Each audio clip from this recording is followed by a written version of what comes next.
What will you do to unlock innovation? In today's fast-paced world, innovation might not be enough. Tomorrow's pioneers of change will need to be agile, able to adapt, and committed like never before. Your host, Sana Vinding, invites you to listen in and join business leaders from around the world as they share their visions for success in our future business challenges. Welcome to Mind Innovation. I'm your host, Sana Vinding. I'm always excited to learn. And in today's podcast, we're going to talk about how to overcome failures and setbacks.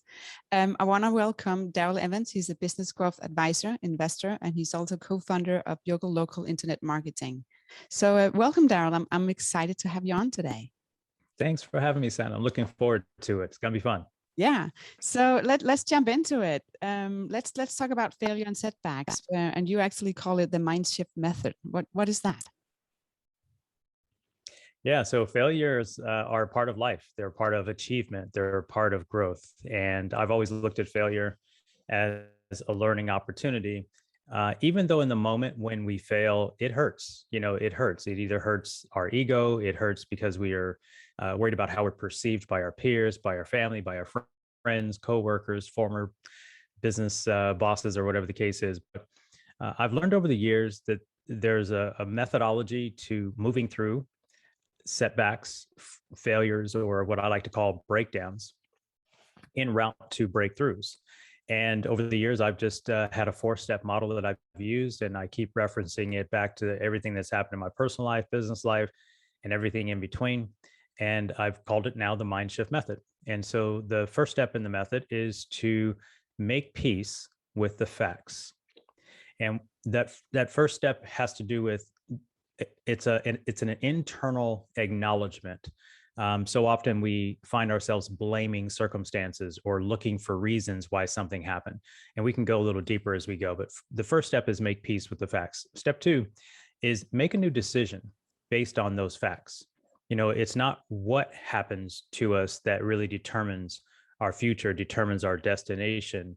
It is a moment in time that will now become old news. And it's up to us to make a new decision about what we're going to do going forward.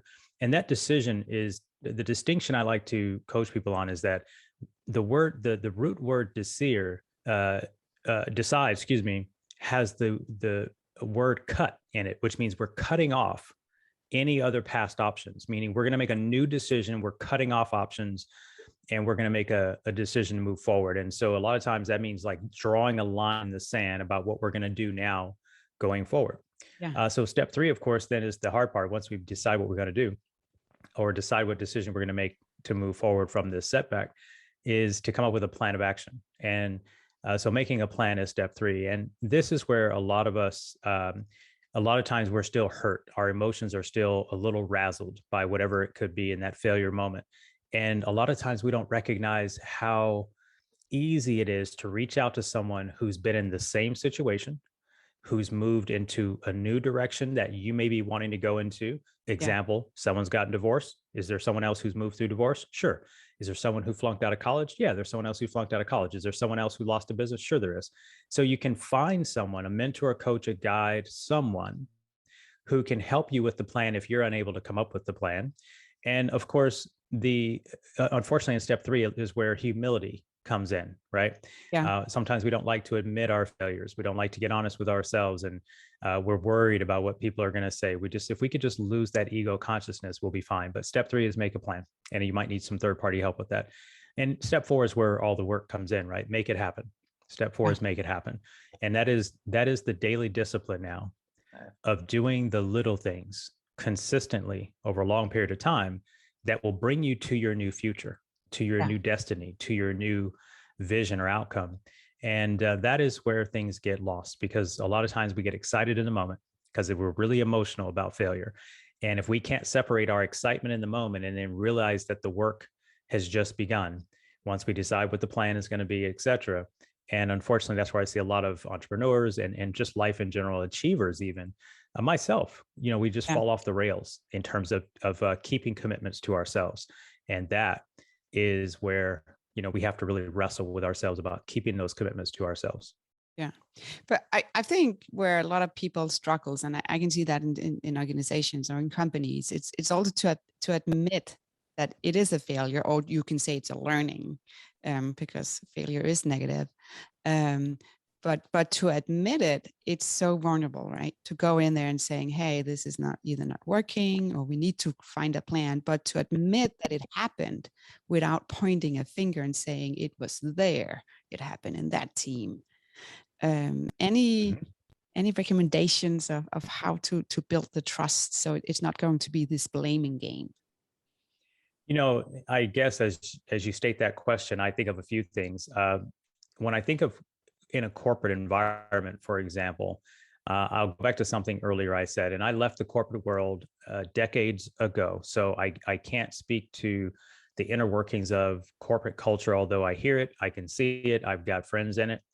I think the number one thing that I could advise a leader to do, an achiever to do, see, I'm only speaking to people who are leadership minded and achievement minded. I'm not speaking to the average person who's just going to work to get a job, to do what they're told to do it as little as they possibly can so they can get paid every couple of weeks. That's not who I'm speaking to. No. I'm not trying to get, I'm talking to the leader. So how does a leader survive failure? How does an achiever deal with the attack?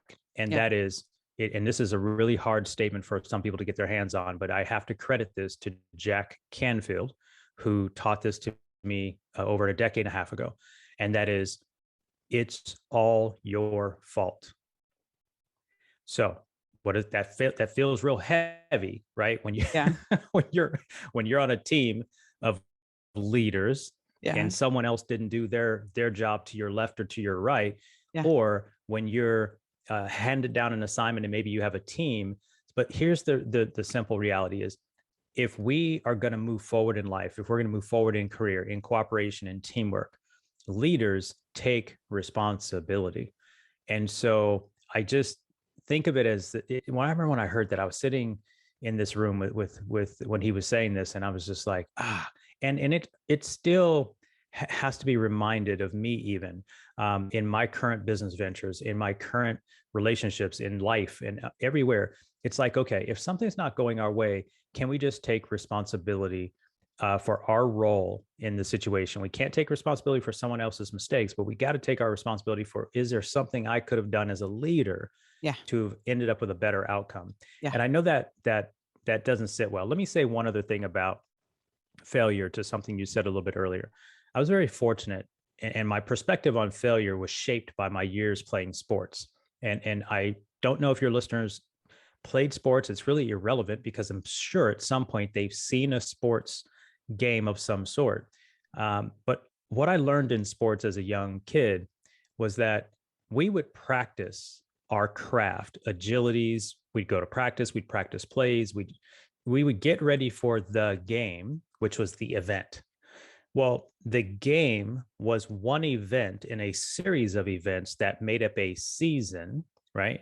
If you think about a football season, a baseball season, a hockey season, whatever kind of season, tennis season, golf season, it's a season, which means it has a start and an end. And there are numerous events throughout that season. Well, what I've learned is that you can lose a game and still win a championship. You can lose a golf tournament and still win the PGA Open. So I was very fortunate to understand that learning was data and feedback. So what would happen at the end of a game was we would have to show up the next day at the coach's office and watch the film of the game so that we could see what we did right and what we did wrong, so that we could get prepared to practice better the following week for the next opponent, not to go back and beat the old opponent, but to be prepared to play the next, you know what I'm saying? Yeah. So I think in life, understand the situation, right? What actually happened. Right. Right. So is failure final? No, it's almost never final. There's a scenario in our life where failure is final, but in business, it's almost never final, and it's almost never fatal. Almost never, right? There are a couple of fatal scenarios, but I've lost a business. I've lost two businesses. The business came to an end, but Darrell didn't come to an end. No. The business came to an end, but Darrell didn't lose his skills. No. The business changed, or the industry changed, but Darrell was still here. He was still healthy. And you got some experience out of it, right? So it's putting you in much better place. Right. Right. Right. Yeah. So I just wanted to share that idea that, again, going back to failure, it's almost never final, and it's Yeah. almost never fatal. So if we can accept those facts, again, making peace with the facts, Yeah. okay, what's our new decision now based on that, right? We show up the next time and we're better prepared. We show up now, we know what adjustments we need to make. Yeah. But it goes back to that comment I said before, which is we've got to be humble enough to say, I screwed up. Yeah. I own this. I And screwed it's up, tough, right? right? It's tough. It, yeah, it is tough, but it's necessary. Yeah.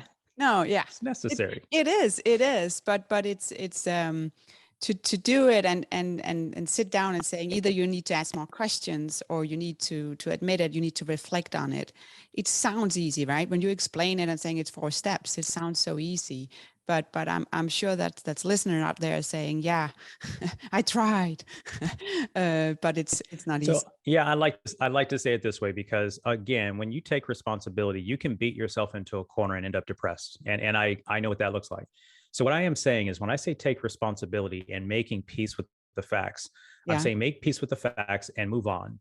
Right. So let me share with something with your audience that was sort of an origin story for where I came up with this method. And I, of course, didn't name the method at this time, No. but I had a relationship in my 20s, and my relationship with my two a relationship in my 20s with him. We had two children, two boys, and that relationship terminated in 1998, goes back a little bit.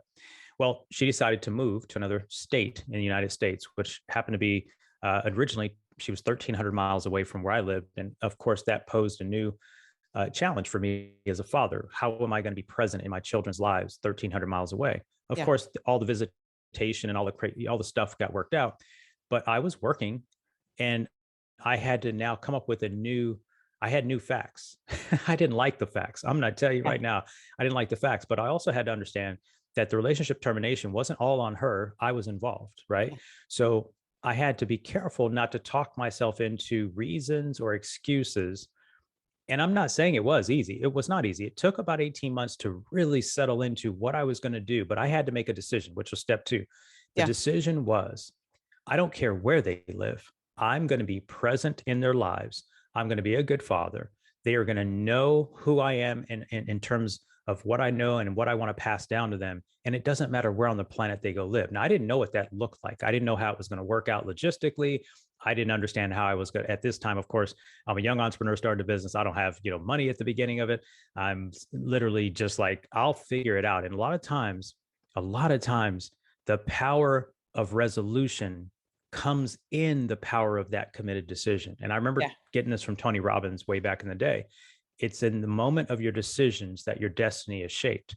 If you make a decision that is you're committed to, that there's no going back. See, in that moment, I wasn't concerned with anything other than being a great father to those boys, regardless of what the circumstances were, regardless of where they were, regardless of. And so it's funny how 30 years later, 29 years later, I just got back from visiting my granddaughter. My oldest son had his wife, and his wife had their first baby. I Yeah. have a granddaughter now. And I look at what it took, because it was not the decision in 98 or 99. It was the plan. And of course, they're 8 and 2. What is the plan? Well, I can't FaceTime them in 98 and 99 Oh, because there was no FaceTime, no. right? So Yeah. there was a telephone, Yeah. but I realized I Quite had different. to get a hold of her. And then, but then you just have to go through the work. And that's what I mean by the making it happen. Like, what does it take? And it isn't easy once No, you no, get no. all that in line. Yeah. Yeah. And I'm sure it's also like a whole journey, right, of learnings, because I Mhm. think we can all reflect back and if when you learned something or you went through an episode or something, even if it's Mhm. personal or if it's in, in your covered world, you were like later on when you reflect, I do that. I'm like, oh, I should, why didn't I look at it at this angle? Oh, I should have answered in this way, which is natural, right? Because you are where you are. And I think it's important that you take time to do this reflection, either with yourself or actually with a mentor or somebody that you're close by or within your leadership team, and do these kind of reflections, because that will actually move you and go to the next level and be a much better leader or person when something similar happen again. That's right. I can see that because I was like, why did I wait 4 weeks for that? Right. I already had that observation maybe in the first week. So when you do, for me, for the first time, it can take longer. But then when I see something similar or the same occur again, I'm much faster to actually go and saying, this is the plan. Now I'm actually making the decision. Yes, absolutely. Data gives you so much power because you can see things sooner than you could when it was a brand new experience. And if it's in the world of business, if it's in the world of life, if you've been through something, you get an edge. And that's what, again, where you might need a coach, you might need a guide, you might need someone who's been through what you've been through and just say, listen, I'm stuck. Like right now, I'm stuck. And I probably am not looking at this the right way. I need some perspective, right? Perspective gives you away from the situation and gets you get you to back up with your eyes or get someone else's eyes who are outside the situation. They say that you can't see the picture when you're inside the frame. It was one of the most powerful analogies of getting away from the problem and being able to look at it from a perspective, whether it's through your eyes or someone else's eyes. And the key, though, is you got to be careful whose eyes they are, who you're looking from, because they could be a person that is, wanting to have a pity party. And that's what you have to stay away from. So you got to be careful with whose eyes you're asking to look at the situation. Is it someone who has been through a similar situation who can give you advice, or someone who's a 100% neutral to the situation who can sit it? I think about someone I call, he's a friend, he's like a mentor, he's like an advisor, he's like all of those things. And I know anytime I call him about a situation, he's not going to get emotional because we're friends. Yeah. He is going to listen to the information and try to provide perspective. And it isn't just going to come from his point of view. He's going to say, well, have you considered? Yeah. Right. Well, and so that's really the key with moving through any of this. Yeah. So I like that we're saying, you have to start with yourself, but it also takes that you need to be really good at communicating or collaboration with others to get through it, or the learnings, or create a plan together. So what are some of the steps you need to do when you need to be good at communicating? Communicating, I will say, I'm going to say good communication with others starts with good dialogue with yourself, right? I like to say that start evaluating the stories you're telling yourself about your own life, right? It's hard for you to be a positive individual to other people on your team, people that you're collaborating with, if you have self-sabotaging language to yourself. I'm not good enough. I'm not this. I didn't do that. My past did this, and that's made me this way.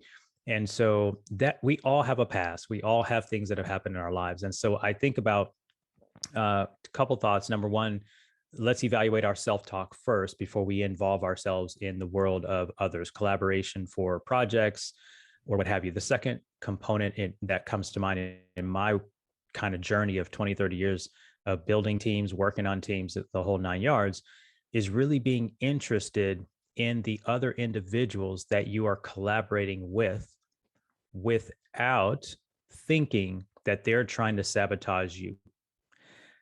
I just had an experience 6 months ago, in fact, and I listened to some dialogue going on amongst a team of a pretty successful company, $30+ million company. My company was brought in for some consulting and advising, whatever the case. And I'm listening to the disorganization of the quote unquote collaboration amongst a team that is supposed to be close knit. Yeah. And there was this power struggle happening in almost every meeting. And I said to myself, I wonder, so from the outside looking in, I'm thinking they're concerned with themselves, not the whole, the group as a whole. Yeah. And so I think in terms of collaborating is that, are you just interested in how you're going to look when this project's over? Or are you really trying to say, hey, let's make sure we look great. Look, I played sports. There is somebody who usually gets awarded the most valuable player award. Yeah. But that's not generally the only person who can win the game. Yeah. Right. So the question is did we together in a collaborative fashion work together to accomplish the goal? I love Stephen Covey's analogy of, I want to say to Stephen Covey, I hope I'm giving credit where credit's due. And that is, Nah, you know what? It's not Stephen Covey, so I'll leave it out of it. But the point is being interested in the outcome of the whole and just not really worried about your role in terms of who gets the credit. And I see this a lot Yeah. in especially corporate environments. And it's tough Yeah. because, someone thinks that if they don't stand out, that they're going to get missed in the promotion, they're going to get missed in the acknowledgement. And again, that goes back to some internal self-talk, I think. Yeah. So just to go to the teams, right? I've seen it with some companies that it's the engagement that they're like measuring to see how's the engagement in the company, or how can we celebrate that either a team or it's a single person who did really, really great. And I have not seen yet, but maybe I'm sure it's out there. But how to? Oh, I actually have. But how to celebrate, to say you don't only celebrate success, you actually celebrate and saying, hey, this is how it started. It was actually a failure, and then the team actually got it together. Asked the right question, created a plan, and also executed it. I think it's so important to look at that journey and not just look at the end result and saying, oh yeah, we we got, everything is right now. But actually have time to reflect on that whole journey. Yeah. So I think team wins. Team celebration is important. Like I think team celebration and calling out people who've done something above and beyond in a situation, calling out someone who has helped find an answer to a problem that was a sticking point in progress, right? And I think you have a healthy and mature team when, especially leaders, right? Can leaders publicly acknowledge, right, other efforts of team members, and can team members across the team acknowledge other people who helped with a sticking point? And I think that starts at the top, right? Is the senior leader calling out in a positive way, or is the senior leader calling out always the negative, right? Yeah. Because you get two types of leaders who come down and they're driving the heavy pound, heavy fist, and they're quick to hammer you when you screw up. But are they really quick to celebrate you when you have a breakthrough or when you help the team with a breakthrough? Yeah. And I think great leaders acknowledge openly the successes, and actually in converse take the negative matters behind closed doors. To me, that's what I've been taught. That's how I do it. I don't ever reprimand in public. It is just not tolerable, right? Because it makes people less likely to want to speak up because they feel like, oh, geez, if I'm wrong, I'm going to get crushed. Yeah. And that's back to the trust as well in the team. So I also think the experience, because if somebody says, oh, Sanna, you did a really good job, right? I'm like smiling, you're like, I'm growing, I'm taller. And that you get so happy, right? So I'm making sure that when I see something great, say it. But then again, if there's anything that's not as great, and you're saying, hey, you should improve of this, or it could be communicated more negative, even though you're saying business is business, it's not family, business is business, it can still take you down a little bit, and you will remember that negative feeling. And then if it's 2 weeks later and you were having 2 people saying something good about you, 2 people saying something not as good, you remember the negative more. And I think that's just human being. It has a bigger space, sadly, that this was something negative about it.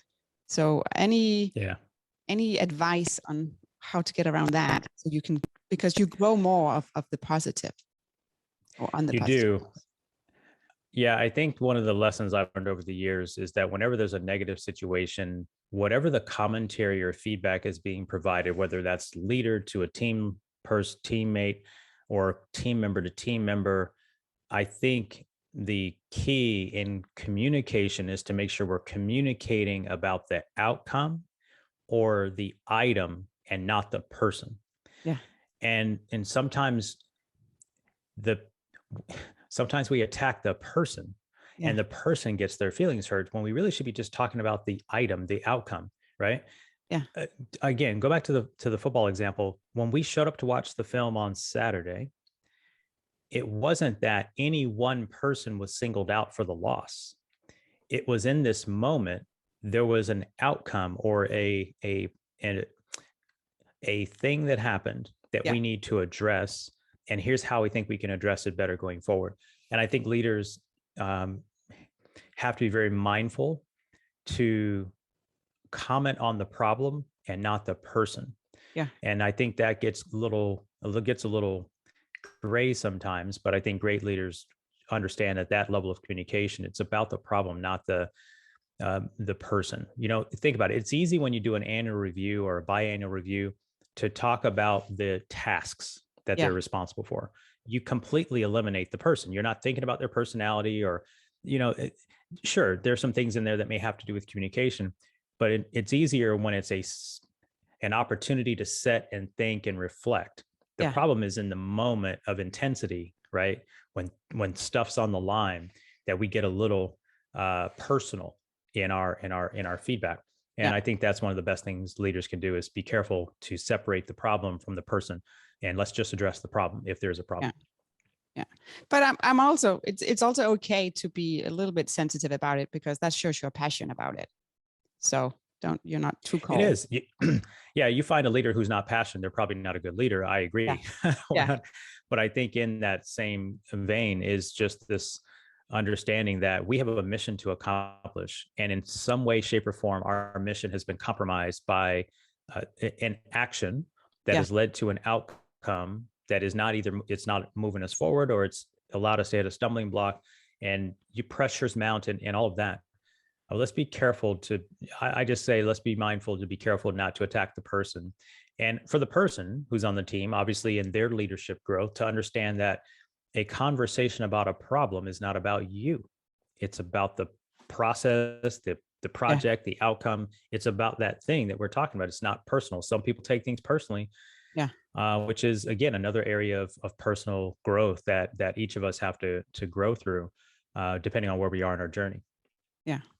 So I like when you talked about the sports before, because, and I'll go a little bit personal, right? So a few years ago, my son's playing soccer, and he was the goalie. Not fun to be a mom and have the goalie there, right? And then when the other team then scored, you know, he was sad when we got home. And I was like, it's not your fault, right? It's the team. The defense didn't work properly. That's why, you know, there's so many steps before that ball actually was in front of him, and then he didn't catch it. But oh my God, I had many conversations with him. Yeah, it's tough. You're right. So when you're singled out I played catcher in baseball growing up. Yeah. So I understand the idea, right? The ball gets away from the catcher with a runner on third and they score a run. You know, all eyes were on me, right? Yeah. If you take it on the flip side, a pitcher who's on the mound, they throw the fastball, the guy hits it out of the park. Yeah. And the pitcher is the one soloed out as, hey, that was between you and that guy got you, right? But you've got to be careful with the internal dialogue, because, again, going back to something I said before, is in that moment, it's almost never fatal and almost never final. Obviously, if that guy hits the home run in the last inning and it was tied game and they were the home team, yeah, the game is over. But that moment isn't final in terms of the season, of course, unless it's the final game of the World Series. But so the key, though, is that the vast majority of these moments, like your son's moment, there were lots of reasons that could have led to him missing that ball at the goal. And especially as children, just understanding that there are other things that could have led to that goal being scored. And a lot of times we don't credit the other team for their preparation, right? Not because of our failure, but because they were better prepared. Yeah. See, that situation could have been that they were just better prepared. You know, it doesn't mean that we didn't work hard. No. It doesn't mean they just were a better team. They just were better prepared. I remember getting, you know, I've had plenty of opportunities and scenarios where just the other person or team or whatever was just better prepared. And what it does is now I have the feedback on areas I need to improve. Yeah. And I think using sports and in business, and same thing in teamwork, corporations competing for proposals and projects and all of those kinds of things. And sometimes you just, you lose opportunities, or opportunities come to an end. I think of a corporate scenario with a friend of mine who owns multiple companies, and they lost a contract that they'd had for a few years. Well, it isn't that they lost the contract. It's that the contract price that was agreed upon 3 years ago has now been changed, and they're looking for a lower bid for no fault of his. Their budget got cut. Yeah. He can't meet that lower price, so there's another vendor who will do it at that cheaper price. Did Yeah. he lose it? No, he didn't really lose it. But Oh, if he walks away from, sure, he doesn't like the fact that he lost the revenue, yeah. but did he really lose the revenue if his business couldn't take the margin cut? It just changed. I don't know that he lost that. Yeah, it's just it's an evolution. There's other Yeah. companies to work with. So it's just this evolutionary and this continual, um, it's this continuation of life. I think one of the best things we can do is just understand the continuity of life and continuity of situations, and it's just never fatal and final in most cases. And if we can accept that, it can look at COVID. I Yeah. mean, look at COVID, for example, right? COVID comes along in 2020, Yeah. and it made a lot of situations for business really uncertain in a short period of time. Nobody saw it coming, et cetera. And the question then becomes, and there are businesses that of course went under for various reasons, but I would say it wasn't because of COVID now, and that alarms people when I say it. But if your business went under just because COVID happened and you were forced to shut down for a couple of months or whatever the case was, it may indicate that there were some other issues with the business that were just a little fragile. Yeah. But that's for another conversation. The point of it is it was a temporary situation that we've all now learned to adapt from. One of my clients lost 96% of their revenue when COVID hit. And it could have been an easy door for them to say, well, we'll just pack it in and find something else to do. No, we have a mission. We've been here for 28 years. We are going to have to figure it out. Yeah. They have now recovered their revenue, and it wasn't easy. But the question is okay, the facts are the facts. Yeah. Right. What are we going to do with the facts and look now? at it and make the right decisions, right? Right. And it took a lot of work, and it took, a lot of my teams, we partnered with them, and it was a lot. I mean, it was a lot. Don't get me wrong, but it came back to, what are the facts? I didn't create the facts. The facts are the facts. Yeah. And now what am I going to do with the facts? Okay. We're not going out of business. Okay. What does that mean? Okay. We got to come up with a plan. Okay. So if we used to do things live and face to face 100% for the last 28 years, we didn't even have a mechanism for doing it online. I'm speaking in the words of their CEO. We never even had an option to do it virtual. In fact, they had a 70-acre ranch, which was a retreat property that they would bring all their clients to for the way that they did it was a leadership growth coaching company with clients like Costco and Whole Foods. I mean, they get big companies. Yeah. Oh, nobody can come to retreat. Nobody can fly. How in the world are we going to start doing our program? And so, of course, we had to help them transition it online. Fortunately, they already had the content. We just had to get the new mechanism put together. Yeah. And so it wasn't like their training was invalid. No. It was just the delivery mechanism was interrupted, and it quickly. To you. No. So, yeah, exactly. So pivoting is the art. I think leadership is the art of being able to pivot. And that's, a lot of the method is just that. It's simple, really. Yeah. But it starts at the beginning. Like, what are you going to do with the facts now? And how are you going to interpret those facts? Are you taking it personally? Do you think the world's against you? Do you think the government's against you? Do you think whatever? You got to be careful with your self-dialogue, and then you can make new decisions. Yeah. So you had quite a learning over the many, many years. So if you have to look like 10 years back, what kind of advice would you give yourself? 10 years ago, that's a great question. 10 years ago, I was at a point of pivot in my life. Roughly, I left one industry and started a new company. Yeah. So if I were to go back 10 years ago, I would have scaled my current company faster. I made a mistake at the beginning where when you're really good at something, and I believe every person has superpowers, right? Every one of us has some superpower that we feel like we're the best in the world at, right? Yeah. And sometimes when you have that situation, you can get in the way of growth by not leveraging the talent and skills of other people. And I'm a big believer in team building and all of these things. But if I gave myself one piece of advice related to business, it would be I would have brought on better talent sooner in my current agency consulting environment, thinking that I knew everything about this stuff. Well, I could have brought on other people quicker, and that would have been kind of neat. Yeah. On the personal side, I was really at I don't know. On the personal side, I can't think of anything. I've been a person who believes in daily personal growth. I believe in the can I principle.